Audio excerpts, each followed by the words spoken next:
The Gnostics were not teaching false doctrines, but were sectarians, according to the original meaning of aqədesis. The history of the word heresy is a study in how language can be transformed by power. In the modern sense, it implies false doctrine, beliefs condemned as corrupt or deceitful by religious authority. But the Greek term aβέβρεσις, hairesis, from which heresy comes, originally meant nothing of the sort. In ancient Greek, it meant simply a choice, a school of thought, or a sect, a neutral description of a philosophical, political, or religious association.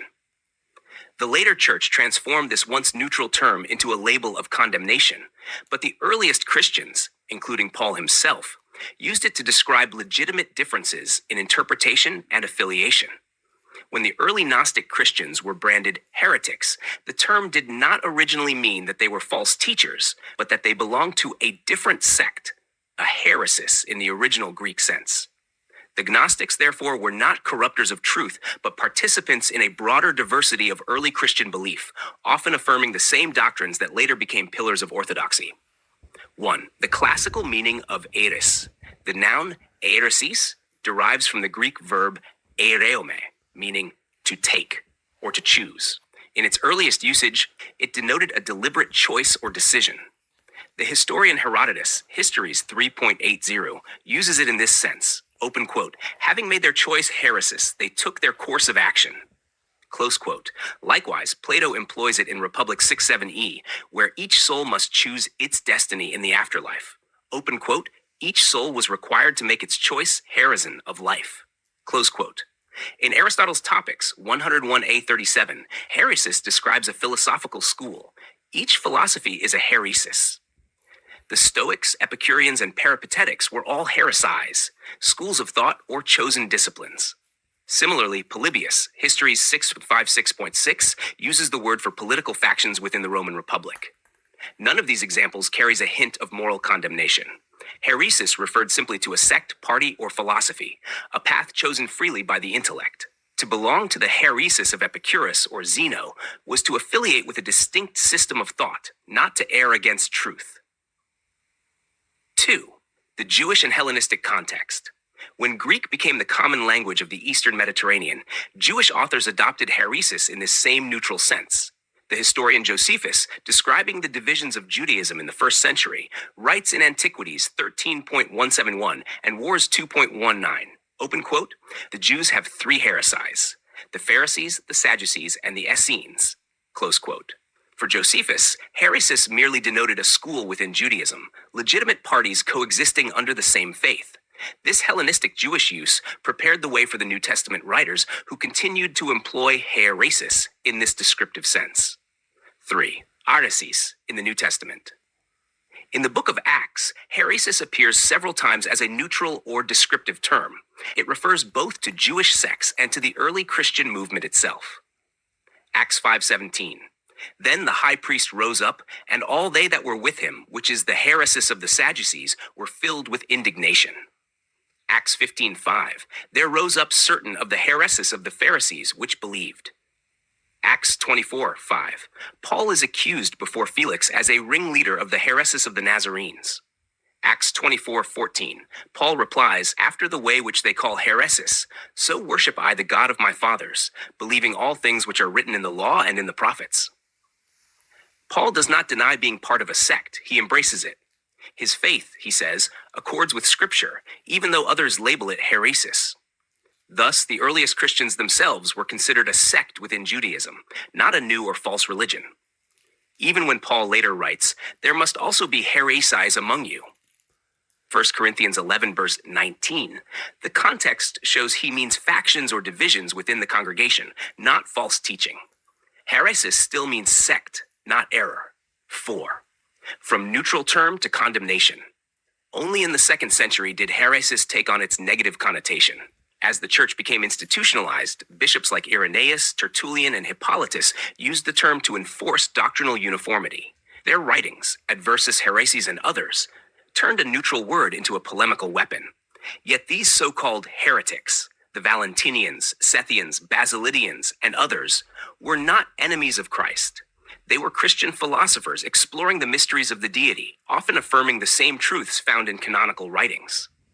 Like Paul before them, they were accused of belonging to a heresis, but this meant only that they were a distinct sect or school, not that they were false. 5. Orthodox teachings in the Gnostic texts. The Nag Hammadi Library, discovered in 1945, reveals that many Gnostic texts contained profoundly orthodox elements. Far from denying the incarnation or the resurrection, they often defend these very doctrines. The Son of God and Son of Man. From the Treatise on the Resurrection, open quote, "How did the Lord proclaim things while he existed in flesh, and after he had revealed himself as Son of God? He lived in this place where you remain, speaking about the law of nature, but I call it death. Now the Son of God was Son of Man." Close quote. Here, the author confesses what Orthodox Christianity has always affirmed, that Jesus is both Son of God and Son of Man. The passage recognizes his fleshly existence and his divine sonship. No trace of docetism, no denial of the incarnation. The flesh of Jesus. In the Gospel of Thomas, saying 28, Jesus declares, open quote, "I took my stand in the midst of the world and I appeared to them in flesh." Close quote. This affirmation of bodily incarnation aligns perfectly with the apostolic confession that the Word was made flesh. Similarly, the text of Melchizedek rebukes those who deny Jesus' corporeal nature. Open quote, "They will say of him that he is unbegotten, though he has been begotten, that he is unfleshly, though he has come in the flesh, that he did not rise from the dead, though he arose from the dead." Close quote. This text strongly condemns those who spiritualize Christ's life and death. It insists that he truly ate, drank, suffered, and rose, a defense of the historical Jesus as firm as any Orthodox creed. The reality of the resurrection. The treatise on the resurrection continues. Open quote, "Do not think the resurrection is an illusion. It is no illusion, but truth. Indeed, it is more fitting to say the world is an illusion rather than the resurrection which has come into being through our Lord the Savior, Jesus Christ." Close quote. Likewise, the Gospel of Philip proclaims, open quote, "The resurrection is real. It is not an illusion. I condemn those who say the flesh will not rise. It is necessary to arise in this flesh, since everything exists in it." Close quote. The same gospel adds, open quote, "The Master rose from the dead. His body was completely perfect. It was of flesh, and this flesh was true flesh. Our flesh is not true flesh, but only an image of the true." Close quote. These passages affirm that the resurrection involves real transformed flesh, the same teaching Paul expresses in 1 Corinthians 15, where the mortal body puts on immortality. The Gnostic texts uphold not a disembodied spirit world, but the transformation of corporeal existence. The cross and death of Christ. The Apocryphon of James records Jesus' words, open quote, "Remember my cross and my death, and you will live. Truly I say to you, none will be saved unless they believe in my cross." Close quote. This is strikingly orthodox. It upholds the salvific significance of the crucifixion. The Gospel of Truth likewise declares, open quote, "The compassionate, faithful Jesus was patient in his sufferings until he took that book. Since he knew that his death meant life for many, he was nailed to a cross. He affixed the edict of the Father to the cross." Close quote. Both texts proclaim the redemptive power of Jesus' death, mirroring apostolic language. The spiritual body. The Sophia of Jesus Christ opens with a vision of the risen Savior. Open quote. After he rose from the dead, the Savior appeared, not in his previous form, but in the invisible spirit. No mortal flesh could endure it, but only pure, perfect flesh, like that which he taught us about on the mountain. Close quote. This description parallels Paul's teaching of the spiritual body, a transformed, immortal corporeality. It does not deny the body, but celebrates its transfiguration. The unity of sectarian Christianity. These examples show that so-called Gnostic texts share fundamental doctrines with canonical Christianity, the incarnation, crucifixion, and resurrection of Jesus in the flesh. The differences lie not in denial, but in interpretation. Each community represented a distinct heresis, a chosen way of understanding divine mysteries. Just as Paul's sect of the Nazarenes stood apart from Pharisees and Sadducees, the Valentinians or Sethians stood apart from Episcopal Orthodoxy. But all claimed to worship the same deity revealed through Jesus. When later bishops sought to unify doctrine under centralized authority, the once neutral term heresis became a weapon against diversity. Yet according to its original meaning and its use in the New Testament, The Gnostics were simply sectarians, not deceivers. 7. Conclusion.